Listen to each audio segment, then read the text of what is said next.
Oke, di sini gue akan bahas 5 industri masa depan yang bisa bikin kalian kaya. Ini pertanyaan yang paling banyak dilempar ke gue. Oke, gue pengen fokus, ya kan? Gue mau bekerja sungguh-sungguh. Industri apa yang harusnya gue itu menginvestasikan waktu gue untuk belajar, ya untuk berkembang, yang bisa sampai 10 sampai 20 tahun ke depan. Gue selalu percaya kalau kalian pilih sebuah industri itu sama kayak pilih kapal. Kapalnya ada kapal yang kayu, ada kapal yang speedboat. Ada juga kapal yang udah bolong. Jadi jangan pilih kapal yang udah bolong. Contoh ya, gue kasih contoh kapal yang sudah bolong. Kalian bikin. Tapi kan fokus di industri apa aja, kalau kalian jadi yang terbaik, kalian bakal jadi super kaya. Betul ya, kalau kalian jualan bakmi, nomor satu bisa sampai jadi bakmi GM, valuasi bisa triliun. Ya, tapi bakmi GM nggak banyak. Kalau kalian salah pilih industri dan industri itu sunset, industri lagi turun, kemungkinan kalian untuk jadi orang yang kaya itu akan lebih kecil. Contohnya, sekarang kalian mau masuk ke industri media TV contohnya, atau industri radio yang sudah mati. Kalau lu masuk ke industri entertainment di bidang radio sekarang akan sulit sekali karena buktinya perusahaan-perusahaan radio tuh udah banyak yang mau bangkrut. TV aja sekarang udah sulit karena orang lebih banyak nonton OTT ya. Orang nggak mau nonton di TV lagi, orang lebih pilih untuk subscribe ke Netflix. Industri batu bara juga sama, ini akan jadi industri yang sunset. Kenapa? Karena tren kedepannya energi akan yang terbarukan atau renewable ya. Karena agenda-agenda global dari investornya. Kalau kalian cari ya investor-investor terbesar di dunia, sovereign wealth fund dari Abu Dhabi, Norges Bank, itu mereka banyak kan udah fokus ke isu-isu seperti climate change. Mereka pasti nggak mau invest di perusahaan batu bara. Kalian harus pilih industri yang benar dan jangan sampai salah ya. Dan di sini gue jadi pemandu kalian ibaratnya. Gue akan coba untuk main prediksi masa depan kayak pakai bola sihir ya. Karena kalian tahu ya gue dari kecil adalah seorang investor, gue itu bet masa depan dan gue taruh duit gue di mana mulut gue ngomong. Jadi kalau misalnya gue salah memprediksi masa depan ya itu gue kehilangan uang. Jadi gue dari kecil itu sudah belajar untuk memprediksi masa depan. Ya kira-kira dunia ini ke depannya akan jadi seperti apa. Balik lagi tidak ada yang bisa prediksi full ya masa depan seperti apa, tapi ini berdasarkan data, angka, dan fakta yang gue punya. Ini adalah 5 industri yang akan bisa ngubah hidup kalian. Banyak yang tanya, apakah dalam 10 sampai 20 tahun ke depan gue akan invest di industri A, akan di industri B, industri C, ya apakah gue invest di bank atau di mana? Jawabannya sederhana ya. Gue akan invest selalu di next frontier of humanity. Jadi ini adalah teknologi-teknologi dan industri yang akan mengubah peradaban manusia dalam 10 sampai 20 tahun ke depan. Karena di mana industri itu paling baru, ada yang namanya risk capital, ya, atau uang besar yang berani untuk diresikokan oleh para investor. Contoh, gue kasih contoh sederhana. Misalnya teknologi kita, ya manusia sudah bisa menambang ya mineral-mineral langka di asteroid. Apa yang terjadi? Apakah orang paling kaya di dunia nggak akan invest semua uangnya ke sana? Jawabannya pasti, ya. Di mana ada modal yang besar, risk capital yang besar yang siap untuk diresikokan untuk R&D, di situ datang orang-orang paling pintar di dunia, saintis-saintis paling pintar di dunia itu akan datang ke sana. Industri yang paling banyak uangnya dan paling banyak orang pintarnya itu akan jadi industri yang paling maju. Nah, kita akan langsung mulai ya, 5 industri apa yang akan mengubah peradaban manusia. Yang pertama adalah cryptocurrency. Ya, ini akan mengubah masa depan dari dunia finance dan juga investasi. Industri finance itu mencetak paling banyak orang kaya dalam sejarah dunia. Kita bisa belajar dari bank-bank zaman dulu, ya. Dari zaman orang di Venice, ya. Itu bankir-bankir ya, yang jadi akhirnya paling kaya. Kita lihat zamannya Rothschild, ya kita lihat zaman JP Pierpont Morgan, itu semua almost all ya, the Goldman and Sachs itu almost semua tuh udah bankir ya. Dan sampai kita lihat juga di negara kita sekarang ya, salah satu orang terkaya di negara ini itu berasal dari akuisisi bank yang dulunya dia punya perusahaan rokok yaitu Jarum. Ya, Jarum akuisisi BCA. Yang terjadi apa? Lihat hartanya berkembang sangat cepat. Kenapa? Karena itu di industri finance dan banking. Bisnis yang paling menarik di dunia ini adalah bisnis uang. Ya, jadi ini yang selalu gue bilang ke kalian. The only business worth doing is the business of money, yaitu bisnisnya uang. Nah, masa depan dari uang ini apa? Masa depan dari bisnisnya uang itu apa? Ya sudah pasti cryptocurrency. Kenapa kripto merupakan industri masa depan? Mungkin banyak yang skeptis, banyak yang mikir, oh kripto itu tidak ada wujud ya, tidak ada fisik ya. Gue akan jawab di sini sederhana. Gue akan challenge kalian di sini untuk kirim, gak usah besar-besar. Kalian kirim 1 miliar sekarang dari sini ke Amerika. Gue mau lihat prosesnya seperti apa. Ini saat ini hari Sabtu di saat gue shoot video kali ini. Coba kirim 1 miliar rupiah ke Amerika. Gue pengen lihat kalian bisa nggak atau kalian paham nggak caranya seperti apa. Kalian harus telepon AR bank kalian sekarang nih. Kalau gue kan punya AR ya. Untuk orang-orang yang punya uang besar di bank, kalian pasti ada AR-nya sendiri. Ya, kalian telepon AR-nya bilang, oke, mau transfer ke Amerika. Step 1 yang dilakukan adalah apa? kalian harus punya rekening dalam bentuk USD. Kalian transfer dulu ya uang kalian atau kalian deposit USD dalam format cash ke rekening USD kalian. Setelah rekening USD-nya sudah jadi, dan itu mesti dibikin dulu, dia mesti datang ke sini, kalian isi form. Rekening USD jadi, apa yang kalian harus lakukan? Step 2 adalah transfer. Bank tujuannya di Amerika apa? Itu pakai sistem yang namanya SWIFT, teman-teman. Dan itu butuh beberapa hari untuk konfirmasi dari bank sini ke bank sana. Masukin kode SWIFT bank di sini. Sama, even ke Singapura pun sama, kalian harus transfer seperti itu. Gimana kalau gua ubah sekarang kondisinya? Situasinya adalah hidup dan mati. Kalian harus transfer 1 miliarnya itu sekarang gitu loh. Menit ini juga harus sampai sana. Gimana caranya? Jawabannya tidak ada caranya ya. Cuman satu jawabannya, cryptocurrency. Simple, kalian minta walletnya mana, ini USDT, pakai network Tron, TRC20, transfer, hilang uangnya. Kurang dari 1 menit ya, kalian withdrawal di sana itu udah konfirmasi di sana. Itu bisa dilakukan nggak dengan sistem bank sekarang? Jawabannya tidak. Jadi yang bilang kripto itu bukan masa depan uang, kalian belum pernah melakukan transaksi-transaksi cross border seperti ini. Kalian nggak paham seberapa sulitnya transaksi cross border, apalagi dalam jumlah yang sangat besar. Itu cuma 1 miliar.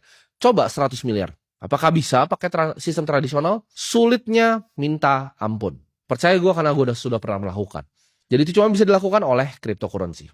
Ini adalah teknologi revolusioner di mana tidak perlu adaan lagi pihak ketiga ya.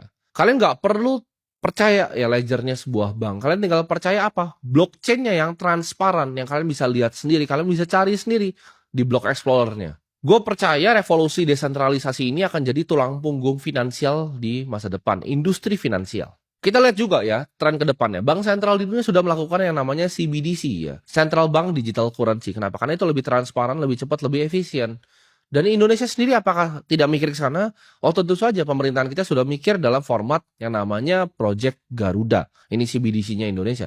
Jadi kalau kalian tanya, apakah kripto masa depan? Sudah pasti, karena semua bank sentral sudah mengakui teknologinya. Sistem blockchain itu adalah sistem yang paling transparan, paling aman, paling gampang diaudit. Orang kalau bilang, oh ini berfungsi untuk kriminal. Kenapa? Karena orang-orangnya masih belum mengerti bagaimana cara melacaknya, bagaimana cara melihatnya, melihat aliran dananya. Ini paling gampang justru, paling susah kalian kaburin uang tuh justru pakai kripto. Kenapa? Karena orang-orang seperti gue itu bisa lacak sampai setiap wallet kalian.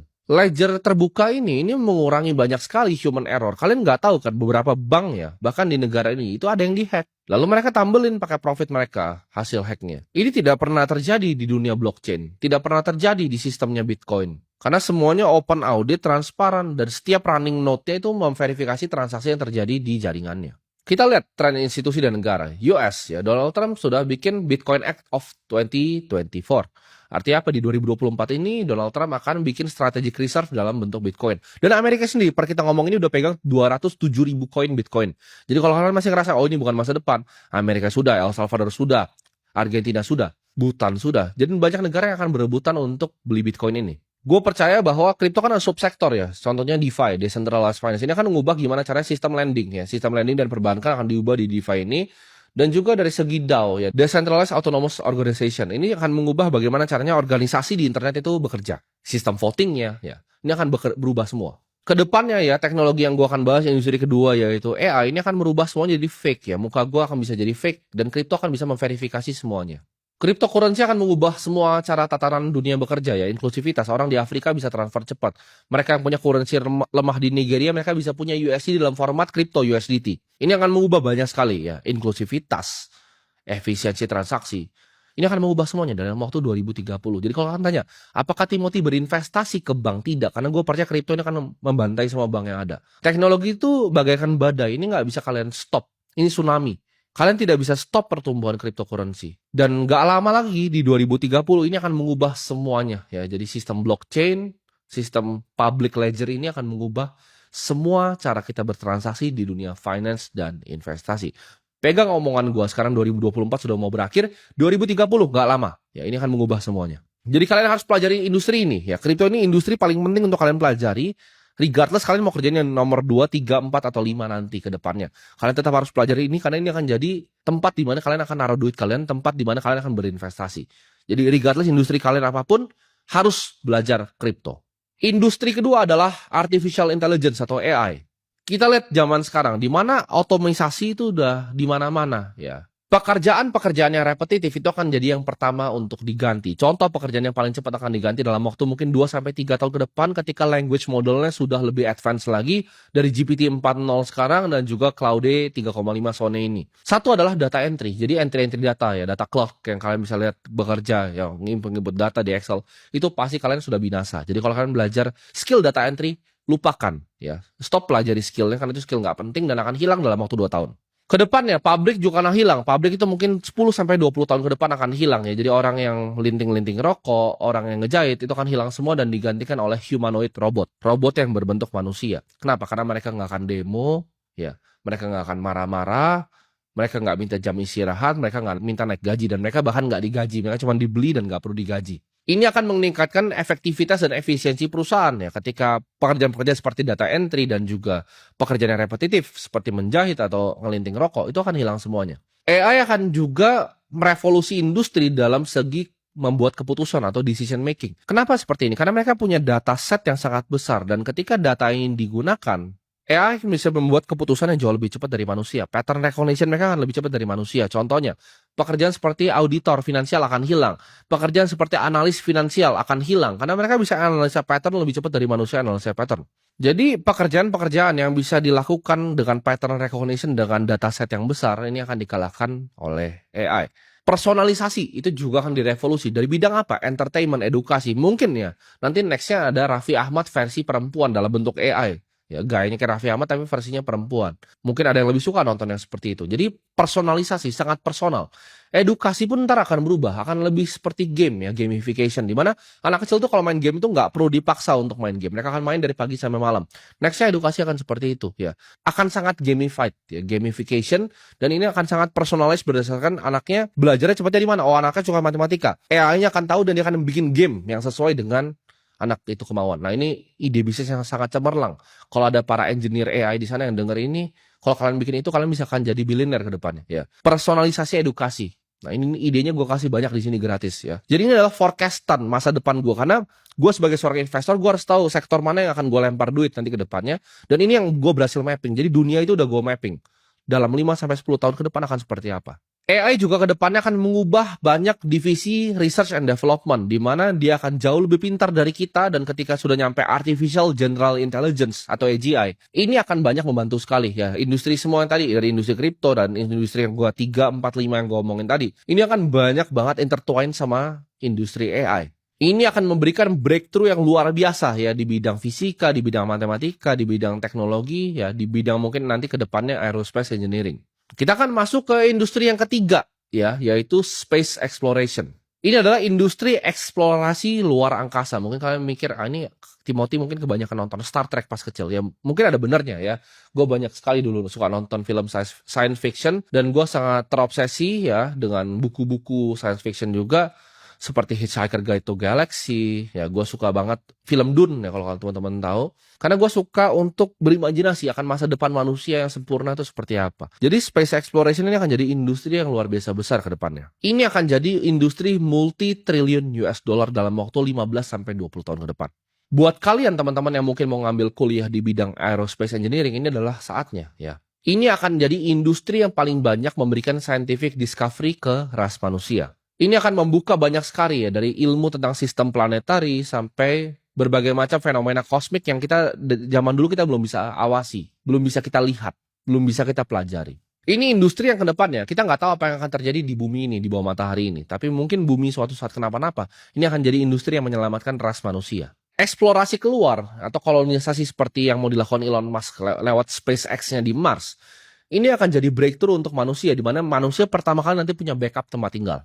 Dan secara ekonomi ini banyak banget ya potensinya. Contohnya yang udah gue ngomong di awal ya, penambangan mineral langka di asteroid.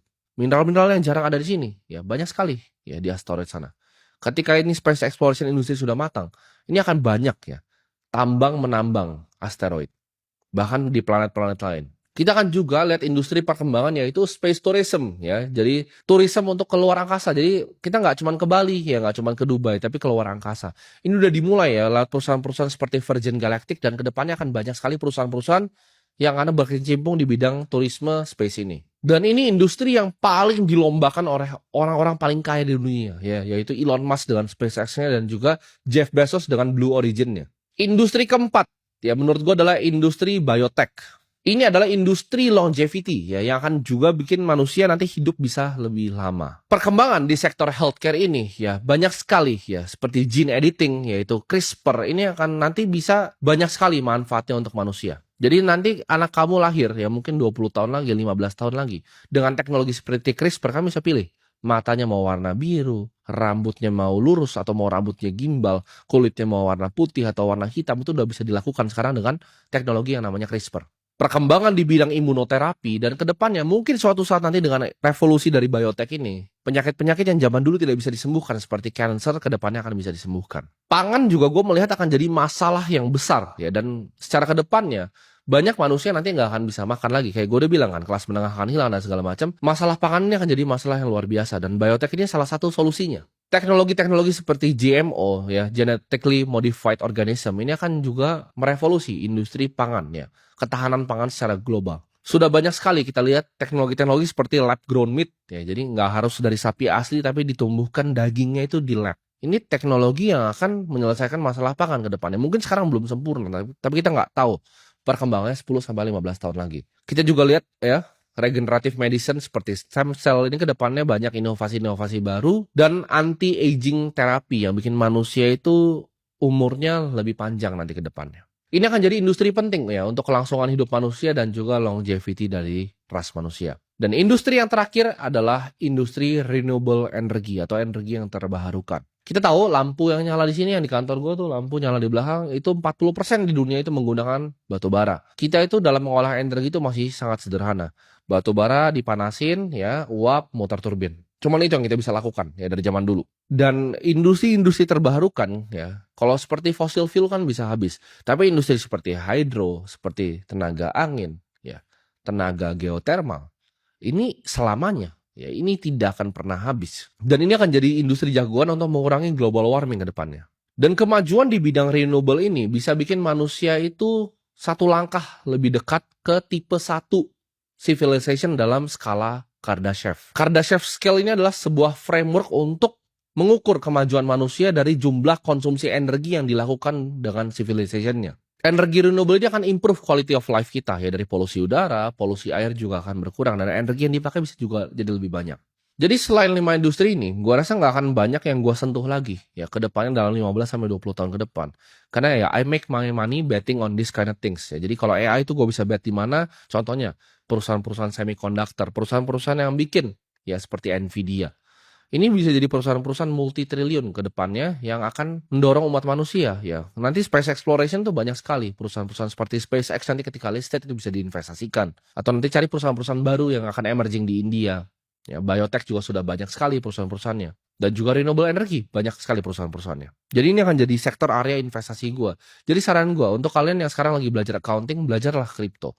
Buat yang lagi belajar finance, belajarlah kripto. Belajar investasi, belajarlah kripto. Buat teman-teman yang lagi belajar IT sekarang atau punya perusahaan IT, belajarlah artificial intelligence seperti apa. Buat teman-teman yang lagi mungkin di industri matematika, fisika, cobalah lihat ke space exploration. Buat teman-teman yang mungkin sekarang lagi di industri healthcare, ya, atau seorang dokter, belajarlah industri biotech. Dan buat teman-teman lagi di industri tambang, kerja, mungkin sekarang punya tambang batu bara, coba pelajari renewable energy itu seperti apa, energi yang terbarukan itu seperti apa. Jadi percaya gue, pilih satu, ya, fokus pilih satu dari 5 ini, industri ini. Video ini kalian balik lagi nanti 20 tahun ke depan dan kalian lihat semua omongan gue di sini jadi kenyataan.